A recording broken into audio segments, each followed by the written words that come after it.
Hyundai vsekakor želi na vrh. Ampak, če želiš biti na vrhu, moraš biti tudi prvi, oziroma vsaj med prvimi.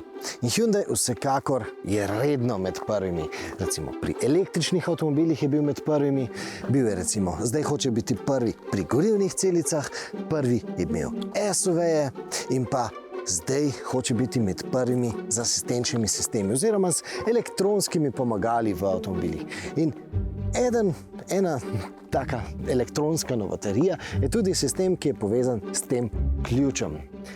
Prišlo pa vam bo prav takrat, ko boste parkirali recimo na enem množičnem velikem parkirišču, pa bosta dva avtomobila prišla in parkirala prav zraven vašega avtomobila, da vi ne boste mogli udobno odpreti vrat. In takrat boste vi na tem daljincu pritisnili tipko Hold.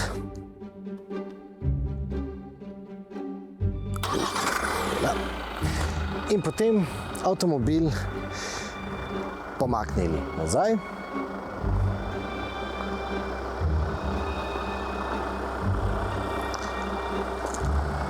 Ali pa naprej.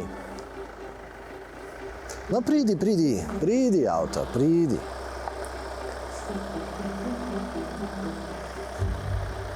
Če se bo seveda nekdo nastavil avtomobilu na pot, očitno vse ustavi, ampak malce pozno.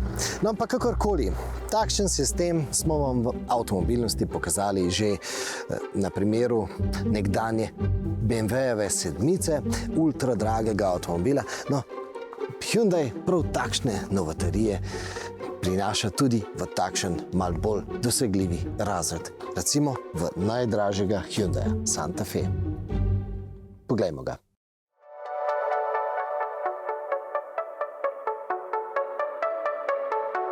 Preden vam ga predstavimo, pa še kratek opomnik, da se naročite na naš YouTube kanal. Seveda, tako boste prvi, ki boste izvedeli, kdaj bomo mi objavili novi test. Saj veste, gumbek naroči, pa zvonček poleg njega. Ampak zdaj pa k Santa Feju, k edinemu Hyundaiu, ki ima zraven v oznaki tudi takšen sonček. K vzhajajočemu soncu, pa čeprav Santa Fe izhaja iz krajev, kjer sonce zaide v istem dnevu bolj pozno kot pa pri nas. V tem dejstvu res ne gre iskati nekega globjega pomena, je pa dejstvo, da je Santa Fe prvi Hyundaijev SUV. Se pravi, družinski, mestni terenec, ne pa več stroj za gmajno. Star je 20 let, ampak tisti Santa Fe je bil res nekakšen še bolj terenski avtomobil kot pa tale lepotec. Je pa dejstvo, da so tudi pri tem modelu Hyundaievi PR-ovci svoje sporočila za javnost zapisali, da je rugged, robusten. Dajmo že kar na začetku takoj opraviti s to postavko. Ja, mi imamo zaupanje, da bo ta avtomobil prelezel nekam visoko. Se pravi, ko boste vi šli na neko gorsko pohajkovanje, boste se vi pripeljali do vašega izhodišča, recimo na 1500 metrih, bistveno bolj enostavno kot pa vsi tisti drugi s svojimi limuzinami. In ko boste šli na kakšno veselico, pa bojo gasilci rekli, da parkirate kar na razmočenem travniku, no, boste vi pretaknili v pravi program tukaj na sredinski konzoli in bo avtomobil se po takšnem slabem terenu vozil bolj, kako bi rekli, bolj brezskrbno. In ko boste šli na zabavo v neko gorsko zasneženo kočo, pa bo po noči zapadel sneg in zjutraj še ne bo lepo spluženo, no, boste vi vklopili samo eno tipko in bo avtomobil po klancu, po zasneženem klancu se peljal dol kontrolirano, varno. Ampak zakaj potem pravimo, da s takim avtomobilom ne bi rinili v težave? Ja, no, poglejte ga, zato ker je pač lep. Ker je na stopaški,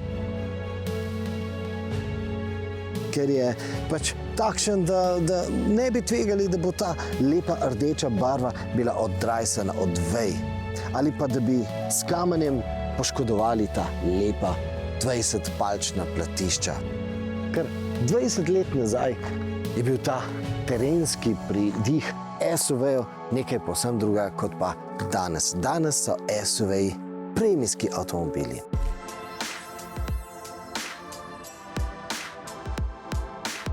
Ta izraz premijski, tega je treba malce pokomentirati. Namreč Hyundaijeve PR-ovci nikoli ne bodo rekli, da je ta znamka premijska. Pa pri tem sploh ne ciljajo na dejstvo, da ima Hyundai svojo lastno prestižno znamko premijskih avtomobilov Genesis, za katero sploh ni jasno, kdaj, če kdaj sploh bo prišla v Slovenijo.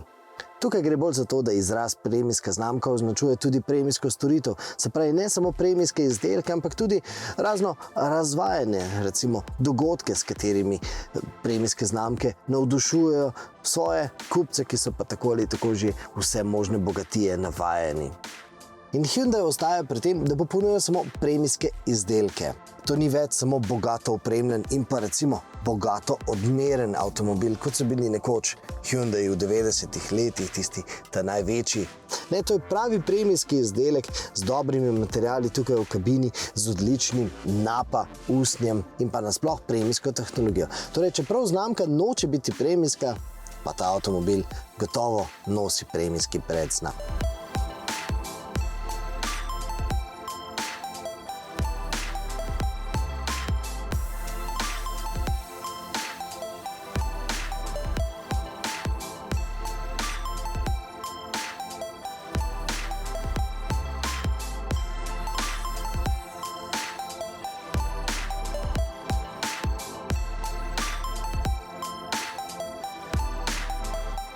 No, boste pa oznako premium vendarle najdli tudi pri Hyundaiu, naprimer v ceniku, v navadnem PDF, povsem nepremijskem ceniku.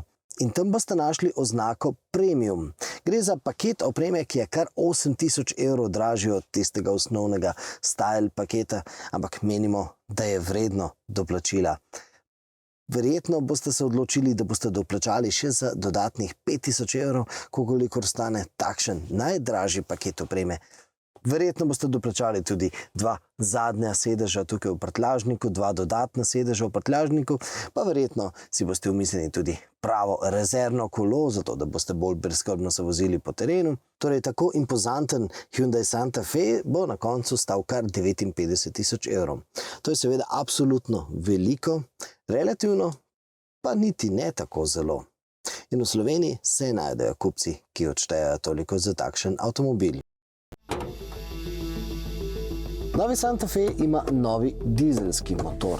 Seveda je to motor, ki so ga dodatno okoljsko prilagodili današnjim trendom. To seveda pomeni tudi to, da vse te konje ponuja samo na zahtevo, tako da voznik pretakne v program Sport.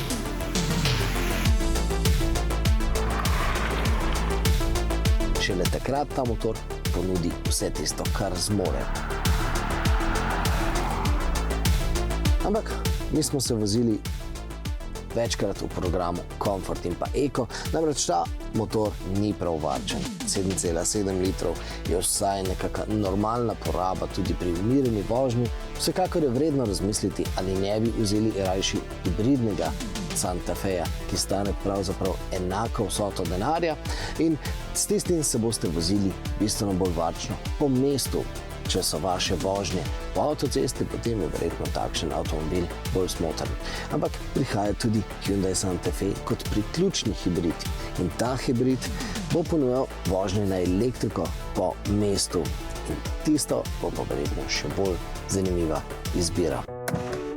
No, novi pa je tudi samodejni menjalnik. Zdaj gre to za 8-stopenjski samodejni menjalnik, dvosklopčni samodejni menjalnik, ki pa v primerjavi s prejšnjim 7-stopenjskim menjalnikom, samodejnim menjalnikom, zmore prenesti za kar 58% več navora. To so dosegli z drugačnim mazanjem in pa hlajenjem zobnikov v tem menjalniku. Vsekakor je to zelo impresivno na papirju, v teoriji je pa te zadeve težko občutiti. Prvi pa hoče biti Hyundai tudi pri elektronskih pomagalih, zato mora imeti vse med prvimi. In med prvimi ta avtomobil ponuja tudi prediktivni tempomat, pa seveda možnost, da z enim tipkom vklopimo tako radarski tempomat kot ohranjanje na voznem pasu. No in ko smo pri tem na slovenskih regionalnih cestah, je ta sistem lane assist zares nadležen, kot bi bil ukrojen bolj za ameriške široke ceste, naše ceste pa samo nekako preozke. Avtomobil non-stop piska pa čeprav se mi vozimo po sredini voznega pasu. Edinstveni pa je Hyundai s tem, da vam prikazuje podatke v mrtvem kotu, kar tukaj med merilniki. In ta sistem zelo, zelo pohvalimo. No pa še eno zabavno domislico ima ta Santa Fe, ki smo jo doslej poznali predvsem v večjih kombijih. In sicer komunikacija med potniki v vozilu. Otroci, dajte mir!